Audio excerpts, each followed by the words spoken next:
Indira park వద్ద తెలంగాణ లంబాడీల ఆత్మగౌరవ వేదిక ఆధ్వర్యంలో ఆత్మగౌరవ సభ జరగనుంది. ఈ సభను విజయవంతం చేయాలని లంబాడీ విద్యార్థి సంఘం నాయకులు పిలుపునిచ్చారు. ఈ మేరకు ఓయూ ఆర్ట్స్ కాలేజీ ఆవరణలో ఆత్మగౌరవ సభకు సంబంధించిన గోడ పత్రికను ఘనంగా ఆవిష్కరించారు. లంబాడీలను ఎస్టీ జాబితాల నుంచి తొలగించేందుకు కొంతమంది కుట్రలు పన్నుతున్నారని వాపోయారు. ఆ కుట్రలను తిప్పికొట్టేందుకు నెల 19న ఇందిరా పార్క్ వద్ద ఆత్మగౌరవ సభ నిర్వహించడం జరుగుతుందని తెలిపారు.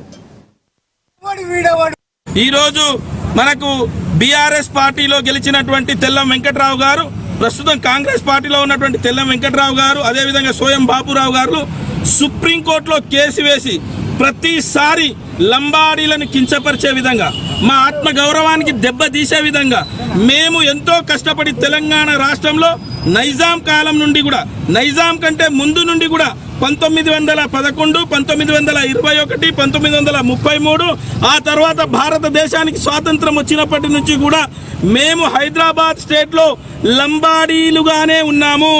ఈ లంబాడీలు ఎస్టీ జాబితాలోనే ఉంది.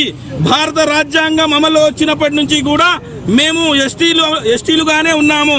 ఏదైతే హైదరాబాద్ సంస్థానం ఉందో, హైదరాబాద్ సంస్థానం భారతదేశంలో విలీనమయ్యే వరకు కూడా మేము ఎస్టీలుగానే ఉన్నాం.